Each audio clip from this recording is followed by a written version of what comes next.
Welcome back guys. आज हम लोग इस लेक्चर में नंबर्स के बारे में जानने वाले हैं।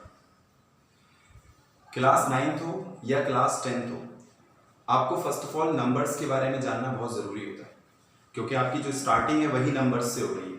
ठीक है, तो आज इस लेक्चर में हम लोग क्या पढ़ने वाले हैं? Numbers, general introduction. We are going to discuss about numbers and general introduction of numbers. Okay, अगर आपसे कोई भी बात बोली जाए कि नंबर्स क्या है, तो हर कोई बहुत सारे आंसर दे सकता है। सर 2, 3, 4, 1/2, 1/3, ये सब नंबर्स हैं। बट अगर फर्स्ट ऑफ ऑल हम सबसे पहले बात करें कि नंबर्स की ही डेफिनेशन क्या होती है, तब सोच में डूब जाओगे, है ना, कि what is the definition of number. Number की हम सर डेफिनेशन कैसे देंगे? हम लोग ये तो जानते हैं 1 नंबर है, 2 नंबर है, 3 एक नंबर है, √3 भी एक नंबर है, 4 भी एक नंबर है, 1/5 भी एक नंबर है, -3/2 भी एक नंबर है। बट नंबर की डेफिनेशन क्या होती है? What is the definition of number है ना? तब दिमाग थोड़ा घूमता है। तो भाई मैथ्स एक ऐसी चीज है जिसमें हर चीज की अगर तुम्हें डेफिनेशन भी मजा आने लगे ना, तो तुम मैथ्स के मजे लेने लगोगे। और 9th और 10th क्लास बेसिक क्लास होती हैं इन चीज़ों को पढ़ने के लिए, चाहे वो 9th क्लास हो चाहे वो 10th क्लास हो, ये बेसिक्स होते हैं। अगर आप यहाँ पर अपना फाउंडेशन स्ट्रॉन्ग कर जाओगे तो 11th 12th में आपको दिक्कत नहीं आएगी बिल्कुल भी। अब हम जरा बताते हैं नंबर है क्या। ठीक है, आप मार्केट में कोई चीज़ लेने जाते हैं, ठीक है, मार्केट में कोई चीज़ लेने गए, आप सपोज सब लोग चाउमीन वगैरह बहुत खाते हो, पोहे वगैरह बहुत खाते हैं। आपने कहा मार्केट में जाके पोहे का 1 kg का मुझे एक पैकेट दे दो। पोहा लेने गए, बोला 1 kg का मुझे एक पोहा का पैकेट दे दो। तो आपने उसमें जो 1 kg यूज़ किया, उसमें 1 क्या है? नंबर है ना। 1 क्या है समझते जाना, मेरे एग्जाम्पल्स को गौर करना। 1 उसमें क्या हुआ? 1 एक नंबर सी तो हुआ। आप दूसरी जगह मान लो, एक और एग्जाम्पल देते हैं। आप गए किसी फ्रेंड के बर्थडे पर, ठीक है, अब वो फ्रेंड क्या है? कोई एक एज अचीव कर रहा होगा, 13 ईयर्स का हो रहा होगा या 14 ईयर्स का हो रहा होगा, 15 या 16। यहाँ 15 और 16 क्या है? नंबर ही तो है। हमने आपसे एक, आपके फादर सपोज बाहर से रुपए कमा के आए, उन्होंने आपको 100 के नोट की गड्डी दे दी और बोला गिनो, काउंट करो। आपने गिन के बता दी, फादर ये 10,000 रुपीज़ है। 10,000 क्या है? नंबर ही तो है। तो एक तरीके से, ठीक है, या फिर हमने एक और चीज़ बोली, आपको हाइट नापनी, अपनी हाइट इंची टेप लेकर आप आ गए, आपने बोला 6 इंचेस मेरी हाइट है, या 6 फीट मेरी हाइट है, या 5 फीट मेरी हाइट है, या 4 फीट मेरी हाइट है। तो ये क्या है? नापने। तो हमने क्या क्या बोला? आप मार्केट में गए पोहा लेने, उस पोहे के पैकेट पर लिखा है 1 kg, वहां पर जो लेवल है, जहां पर वो लेवल है 1 kg, उसमें 1 क्या है? नंबर। आपके फादर ने आपको मनी दी, काउंट करने को बोला, आपने जो आंसर बताया वो भी एक नंबर है। किसी की हाइट नापनी है, हाइट नापने पर जो आंसर आया वो भी एक नंबर है। तो नंबर एक ऐसा मैथमेटिकल ऑब्जेक्ट है जो काउंट करने के काम आता है, मेजर करने के काम आता है और लेवल करने के काम आता है। लेवल मतलब यहाँ समझ रहे हो, जो पोहा के पैकेट में 1 kg लेवल होता है कि 1 kg का ये पैकेट है, उसमें 1 क्या है? नंबर है। पापा ने 10,000 गिनवाए, वो 10,000 क्या है? नंबर है। वहां पे तुमने काउंटिंग की। हाइट नापी, वो मेजरमेंट हो गया कि मैंने हाइट नापी, 6 फीट हाइट आई, वो भी तो एक नंबर है। तो सबसे पहले what is the number? Definition क्या निकल गई? Number is a mathematical object which is used for count, measure and label, है ना। तो क्या डेफिनेशन निकल कर आई नंबर की? सबसे पहले नंबर की अगर हम डेफिनेशन की बात करें, तो नंबर की जो डेफिनेशन बेटा निकल कर आई वो आई a mathematical object, mathematical object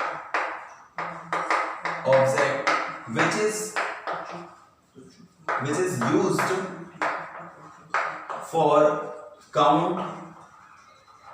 used for count, measure and label is called number, तो ये सबसे पहले नंबर की डेफिनेशन निकल कर आई मैथ्स में कि what is the definition of number. आप कभी इंटरव्यू देने जाओगे, नंबर्स तो पता है, डेफिनेशन नहीं पता है, तो अब आपकी सबसे पहले डेफिनेशन क्लियर हुई कि what is the definition of number?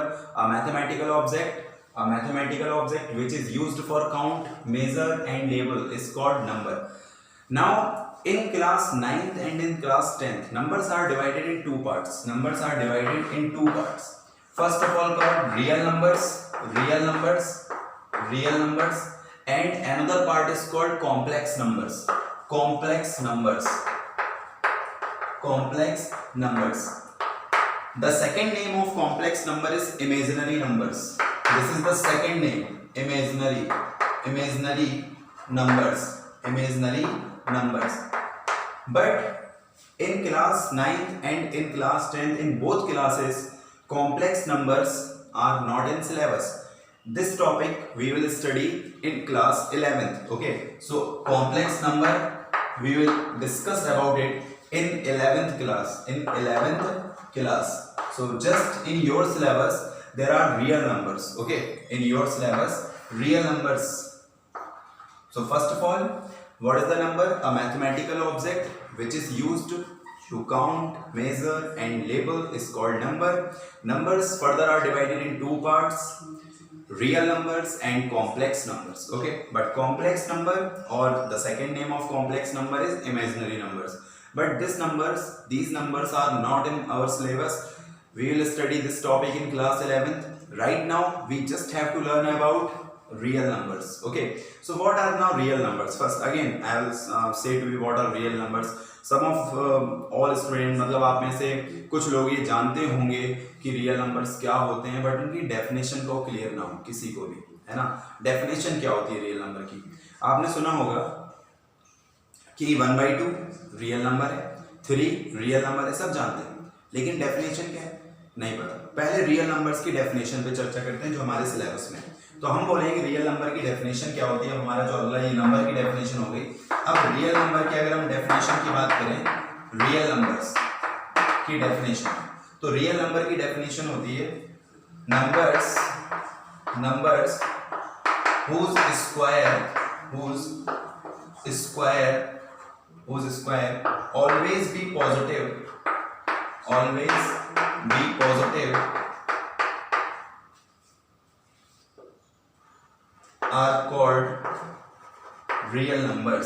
are called real numbers. तो ये आपको यहाँ पे रियल नंबर्स की डेफिनेशन याद होगी. Numbers whose square always be positive, जिसका स्क्वायर हमेशा पॉजिटिव हो, वो रियल नंबर्स कहलाते हैं. अब आपके माइंड में तुरंत डाउट होगा, अरे यार सर क्या पढ़ा रहे हैं, नंबर का स्क्वायर तो हमेशा पॉजिटिव होता है. चाहे दुनिया का कोई भी नंबर ले लो, आप स्क्वायर करने पे तो पॉजिटिव ही पाओगे. जैसे हमने बोला 3 का स्क्वायर क्या होता है 9, आप तुरंत बोलोगे 9. मैंने बोला -3 का स्क्वायर क्या होता है, तो भी आप बोलोगे 9. -3 का स्क्वायर, वो भी आप बोलोगे क्या 9. तो 3 का स्क्वायर हो चाहे -3 का स्क्वायर हो, आप बोलोगे 9 आ रहा है. सर दुनिया में हर किसी नंबर का स्क्वायर पॉजिटिव होता है, तो ऐसे तो सारे नंबर रियल नंबर हो गए. नहीं, जब आप 11th क्लास में आओगे और कॉम्प्लेक्स नंबर्स के बारे में पढ़ोगे, तो कॉम्प्लेक्स नंबर कुछ इस तरीके के होते हैं. देखना, √-3, अंडर रूट के अंदर -3. अब हमने बोला इसका स्क्वायर करो, तो जब आप √-3 का स्क्वायर करोगे तो आपको -3 मिलेगा. क्योंकि आप जानते हो जब आप किसी रूट वाले नंबर का स्क्वायर करते हो, मैंने बोला √5 का स्क्वायर करो, तो आप बोलोगे केवल 5 आएगा. क्योंकि जब बेटा किसी नंबर पे स्क्वायर रूट लगा होता है, हम उसका स्क्वायर करते हैं तो केवल रूट खत्म होता है. ठीक है ना. तो √5 का अगर आपने स्क्वायर किया तो रूट खत्म हुआ, 5 आया. सेम ऐसे ही अगर आप अंडर रूट में -3 लिखा है अंदर, आप स्क्वायर करोगे, रूट खत्म हो जाएगा, -3 आएगा. तो स्क्वायर करने के बावजूद भी आंसर नेगेटिव आया कि नहीं आया. तो इस तरह के नंबर कॉम्प्लेक्स नंबर या इमेजिनरी नंबर्स कहलाते हैं, जो आप 11th स्टैंडर्ड में पढ़ेंगे. ठीक है ना. तो रियल नंबर्स की डेफिनेशन क्या हुई, ऐसे नंबर जिनका स्क्वायर करने पे नेगेटिव ना आए, हमेशा पॉजिटिव आए. तो बिकॉज इसका स्क्वायर करने पर नेगेटिव आया, इसलिए ये रियल नंबर नहीं है, ये कॉम्प्लेक्स नंबर है जो आप 11th स्टैंडर्ड में पढ़ोगे. What is the definition of real number here? Numbers whose square always be positive are called real numbers. Again, real numbers are divided in two parts. So real numbers again are divided in two parts. Real numbers are divided in two parts again. First is rational and second is irrational. तो first number is irrational number and second is irrational. अब हम लोग rational और irrational को deeply पढ़ते हैं. तो फिलहाल इस टॉपिक में हमने क्या सीखा, what are numbers. Numbers is a mathematical object which is used for count, measure and label. numbers are divided in two parts, real numbers and complex numbers. Real numbers are those numbers whose square always be positive, and complex number right now in not our syllabus, that's why we will study in 11th class. Real numbers again divided in two parts, rational and irrational. Now we are going to discuss rational and irrational number. Okay,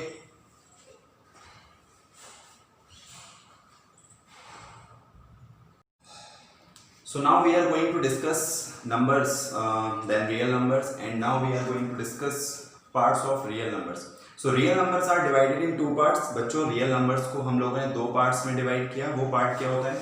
rational and irrational. So real numbers are divided in two parts. First is called rational and second one is called irrational. What is the definition of rational number here? Rational number बेटा वो होते हैं, आप जानते हो, जो upon में होते हैं. सब जानते हैं अपॉन में, लेकिन डेफिनेशन अगर कोई पूछे तो आप क्या बताओगे? Number which are form of P upon Q. ऐसे नंबर जो पी अपॉन क्यू के फॉर्म में हो. और एक बात आप अपने माइंड में अच्छे से बिठा लो कि जो रेशनल नंबर होते हैं उनमें अपॉन में कभी जीरो नहीं होता. यानी 3/0 ये बेकार में हो जाएगा, ये नॉट डिफाइंड हो जाएगा. रेशनल नंबर में कभी भी अपॉन में जीरो नहीं होता, कभी भी अपॉन में जीरो नहीं होता. चाहे कोई भी नंबर हो, -4/0, तो फिर वो रेशनल नहीं है, वो नॉट डिफाइंड हो जाएगा. ठीक है, तो सबसे पहले हमने क्या बोला कि रेशनल नंबर वो होते हैं जिनमें न्यूमरेटर भी होता है और डेनोमिनेटर भी होता है, और डेनोमिनेटर में कभी भी जीरो नहीं होता, और दोनों इंटीजर होते हैं, चाहे वो न्यूमरेटर हो चाहे डेनोमिनेटर हो. तो उसी की बेसिस पे बेटा डेफिनेशन क्या निकल कर आएगी कि रेशनल नंबर वो नंबर होते हैं जो P अपॉन Q के फॉर्म में हो. यहाँ पर हम ऐसे नहीं बोलेंगे कि न्यूमरेटर हो डेनोमिनेटर हो, हम बोलेंगे जो P अपॉन Q इस फॉर्म में होते हैं. P अपॉन Q, ऊपर P होता है, मान लो नीचे Q, लेकिन नीचे वाला कभी जीरो नहीं हो सकता. तो आप ये बताओगे कि वो नंबर जो P अपॉन Q के फॉर्म में होते हैं जिसमें Q कभी जीरो नहीं होता, जिसमें Q is never equal to zero. ठीक है ना, Q कभी भी आपका जीरो नहीं होता, और ये P और Q दोनों इंटीजर्स होते हैं. तो ऐसे नंबर कहलाते हैं रेशनल, और जो इस कंडीशन को फुलफिल नहीं कर पाते हैं वो कहलाते हैं irrational. So real numbers are divided in two parts. First part is called rational number and second one is called irrational. What is the definition of rational here? The numbers which are in the form of P upon Q, where Q is not equal to 0 and P comma Q both are integers. Okay, तो ये definition आपके सामने लिखी है. Rational number क्या होते हैं?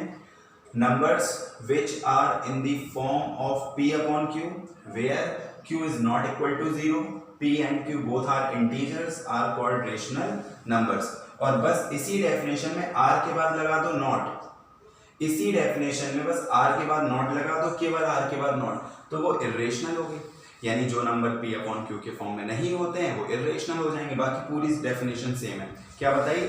Numbers which are in the form of P upon Q, numbers which are in the form of P upon Q where Q is not equal to 0, Q is not equal to 0 and P and Q both are integers, are called rational. जैसे 1/2 हो गया, 3/2 हो गया, -4, तो -4 के upon में हम लोग क्या मान सकते हैं? 1. -5 के भी अपॉन में हम लोग क्या मान सकते हैं? 1. तो ये भी तो P अपॉन Q के फॉर्म में हो गया ना, क्योंकि हम अपॉन में अगर कुछ भी नहीं है तो हम अपॉन में 1 तो मान ही सकते हैं. अगर अपॉन में कुछ भी नहीं है तो हम अपॉन में 1 तो मान ही सकते हैं ना, इसलिए ये रेशनल होते हैं. फिर से समझ लो, जो P अपॉन Q के फॉर्म में होते हैं, Q कभी भी जीरो नहीं होता, और P और Q दोनों इंटीजर्स होते हैं, वो रेशनल, और जो ना हो आर नॉट तो वो इर्रेशनल. एग्जाम्पल जैसे रूट के जितने भी नंबर होते हैं जिनमें रूट लगा होता है बेटा, √2, √3, √5, √7, जिन पे भी रूट लगा होता है और वो रूट से बाहर नहीं आ पाते. जैसे आपसे कोई पूछे √16, क्या ये भी इर्रेशनल है? नहीं भाई, ये इर्रेशनल नहीं है. क्यों? क्योंकि 16 को अंदर तुम लिख सकते हो √4 × 4, √4 × 4, और 4 × 4 लिख दोगे तो वो बाहर आ जाएगा, और बाहर आ जाएगा तो वो 4 बचेगा. तो बिकॉज जो 16 है उसमें 16 को तुमने लिख दिया √4 × 4, तो वो बाहर आ गया, और बाहर आकर वो क्या बचा? 4. दैट्स वाई ये आपका रेशनल की कैटेगरी में आएगा, इर्रेशनल की कैटेगरी में नहीं आएगा. तो जो नंबर पे रूट लगा हो और वो रूट से बाहर ना आ पाए वो इर्रेशनल, और बाकी जो अपॉन के फॉर्म में हो वो आपके रेशनल. ठीक है, अब हम आगे बात करते हैं कि रेशनल नंबर कितने टाइप्स के होते हैं, मतलब किन नंबर्स को आप रेशनल बोलते हो। इर्रेशनल का तो सीधा सा फंड है, जो रूट में है वो इर्रेशनल है, इसके अलावा आपको कुछ याद नहीं रखना, जो रूट में है वो इर्रेशनल है, हमेशा वो इर्रेशनल है। अब रेशनल की आगे बात करते हैं, ठीक है।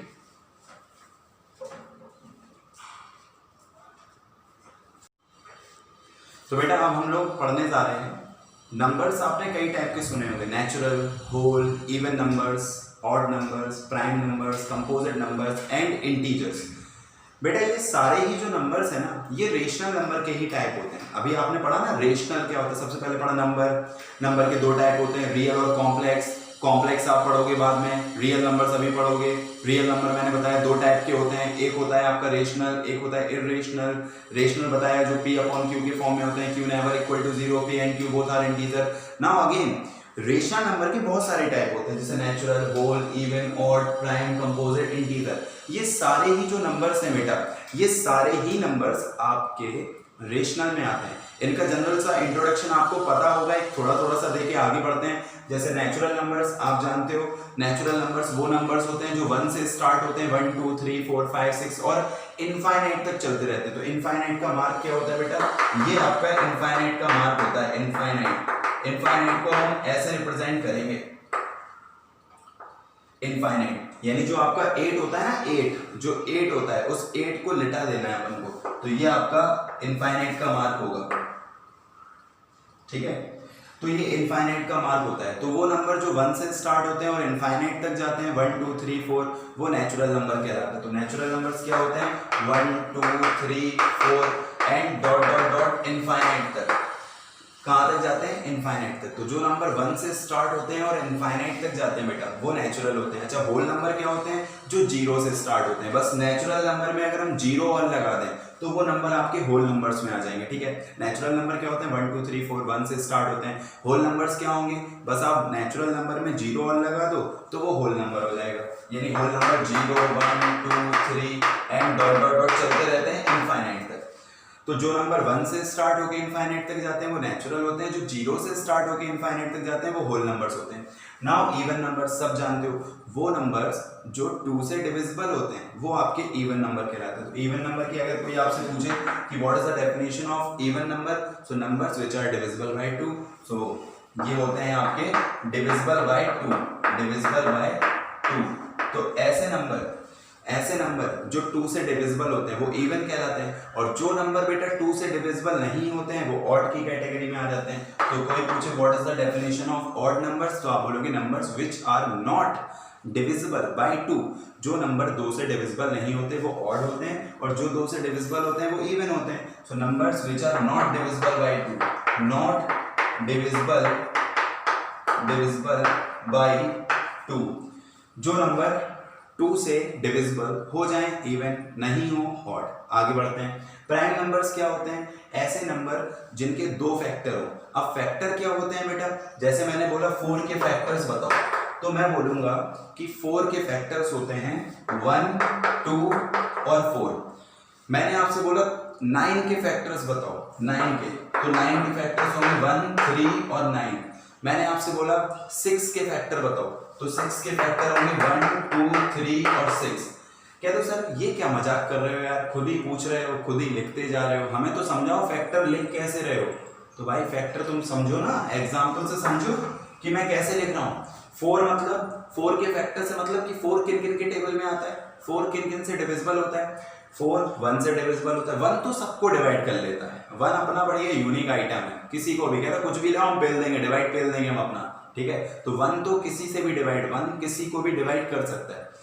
तो 4 का पहला फैक्टर 1, देन 4 2 के टेबल में आता है, देन 4 4 से भी डिविजिबल होता है। तो ये फैक्टर्स होते हैं। मतलब जैसे मैं बोलूं कि मेरे फैक्टर बताओ, मेरे फैक्टर, तो मैं जिन जिन से भी डिविजिबल हो जाता हूं वो सब मेरे फैक्टर है, ठीक है। मैं जिन जिन से भी डिविजिबल हो जाता हूं वो सारे मेरे फैक्टर। जैसे मैंने बोला 9 के फैक्टर बताओ, तो 9 1 से डिविजिबल होगा, 3 के भी टेबल में 9 आता है और 9 के भी टेबल में 9 आता है। ऐसे ही मैंने बोला 6 के फैक्टर बताओ, तो 6 1 से डिविजिबल होगा, 6 आपका 2 से भी डिविजिबल होगा, 6 आपका 3 से भी डिविजिबल होगा, और 6 आपका 6 से भी डिविजिबल होगा। That's why we can say 1 2 3 and 6 all are the factors of 6.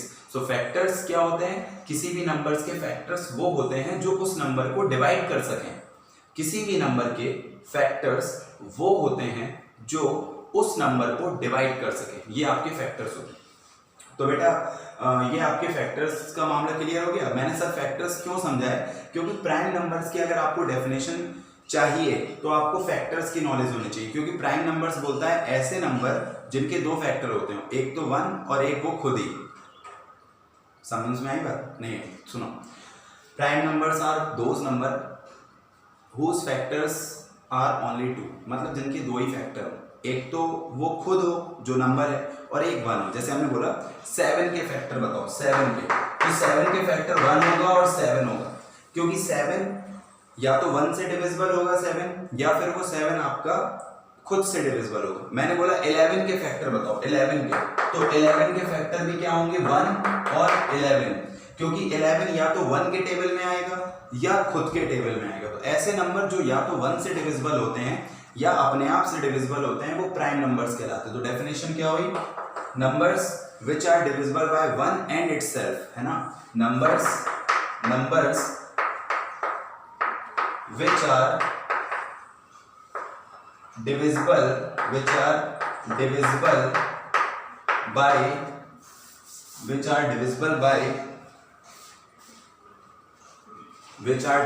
by 1 and itself, ठीक है। जैसे एग्जांपल में 7, 11, 13, 17 डॉट एक्सेट्रा बहुत सारे हो सकते हैं जो या तो केवल 1 से जाते हैं या अपने आप से जाते हैं। जैसे 7 है या तो 1 से जाएगा या 7 से जाएगा, 11 है या 1 से जाएगा या 11 से जाएगा। तो numbers which are divisible by 1 and itself, जो अपने आप से जाएं या 1 से जाएं। अब इसमें एक क्वेश्चन और बन सकता है कि सर सबसे छोटा प्राइम नंबर क्या होता है, तो स्मॉलेस्ट प्राइम नंबर बेटा 2 होता है। स्मॉलेस्ट प्राइम नंबर, तो जो स्मॉलेस्ट प्राइम नंबर होता है वो 2 होता है बेटा।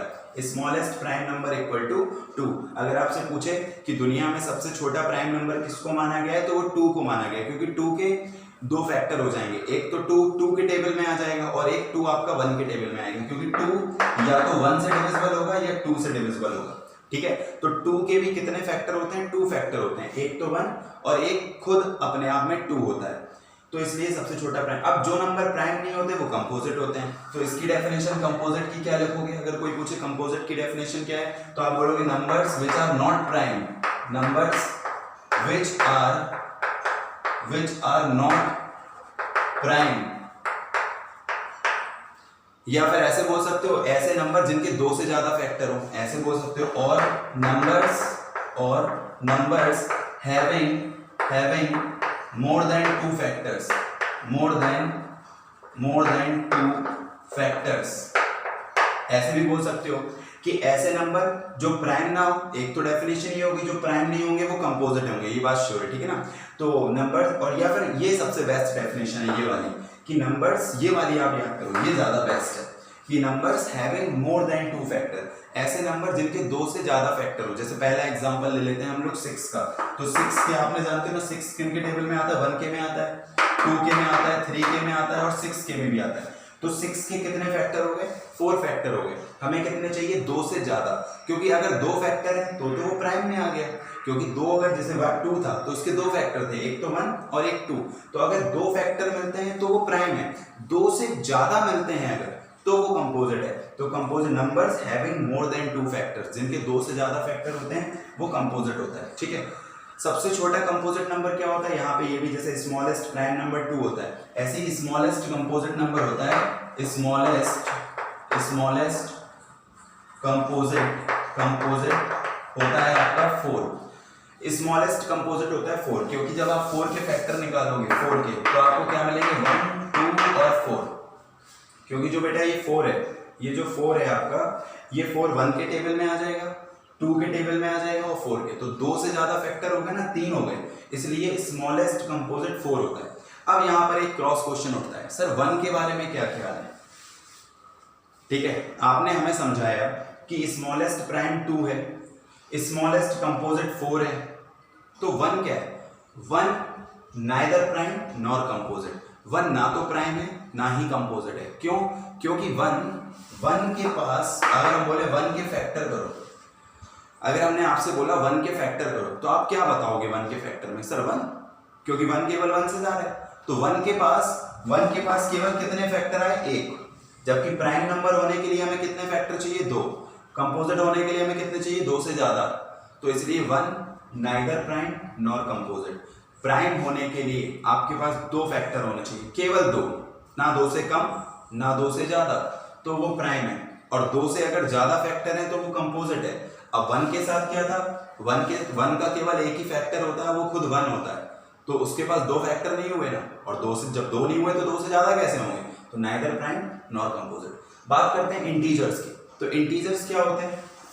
हमने बोला इंटीजर्स की डेफिनेशन सीखते हैं। What are integers? तो इंटीजर्स की जरा डेफिनेशन सुनना।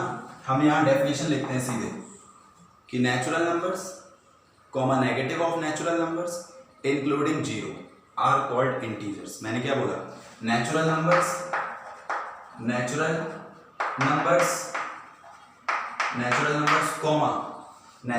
Comma negative of natural numbers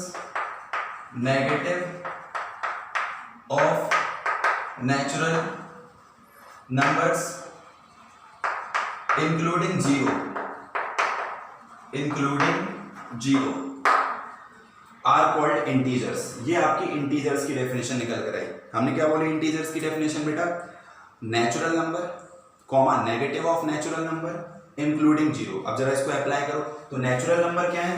natural number ये है 1 2 3 4 डॉट डॉट डॉट चलते चले जा रहे हैं। मैंने बोला नेचुरल नंबर, फिर मैंने बोला नेगेटिव ऑफ नेचुरल नंबर, यानी इन सब का आप नेगेटिव करो तो नेगेटिव हो जाएगा -1 -2 -3 -4 एंड डॉट डॉट डॉट। तो नेचुरल नंबर भी हो गए, नेगेटिव ऑफ नेचुरल, और फिर मैं बोल रहा हूँ इंक्लूडिंग जीरो। अब इसमें जीरो भी इंक्लूड कर दो, जीरो। तो ये सब जो हैं ये सब कहलाते हैं इंटीजर्स। तो इंटीजर्स भी क्लियर हो गए। तो ये सब जो आपने समझा वो सब टाइप तो रेशनल नंबर के ही है ना। क्यों सर रेशनल नंबर के क्यों टाइप है? जैसे मान लो यहाँ ये मान लो नेचुरल है 1 2 3 4 1 2 3 4, ये सब नेचुरल है। तो क्या सबके अपॉन में आप अपॉन 1 1 नहीं मान सकते हो? क्या सबके अपॉन में 1 1 मानते जाओ, क्योंकि सबके अपॉन में 1 मानने से कोई फर्क तो पड़ेगा नहीं। और सबके अपॉन में 1 मानने से क्या हो जाएगा? उसकी शक्ल p अपॉन q जैसी हो जाएगी, और p अपॉन q जैसी हो जाएगी तो शक्ल ऐसी होने की वजह से वो सारे काय के टाइप हो जाएंगे? रेशनल के। वो सारे आपके काय के टाइप हो जाएंगे? रेशनल के। तो बेटा ये रेशनल नेचुरल सीखा, होल नंबर सीखा, even which are divisible by 2, not divisible by 2, odd, prime having 2 factors, 1 and itself, more than 2 factors, then composite, and integers are natural numbers, negative of natural numbers and including zero. So this is the introduction of numbers. Now our next lecture we will going to discuss decimal expansion. तो आज के लिए हमने केवल बेटा numbers का पूरा introduction पढ़ा कि कितने तरह के नंबर 9th और 10th के क्लास में होते हैं। 9th में जितने होते हैं उतने ही 10th में भी होते हैं। अब आप अपने नेक्स्ट लेक्चर में ये पढ़ोगे कि डेसिमल एक्सपेंशन क्या होता है। तो फिलहाल इसको अच्छे से रिवाइज करना जो भी आज अपन ने लेक्चर में पढ़ा। अगले लेक्चर के लिए बेटा take care, thank you so much.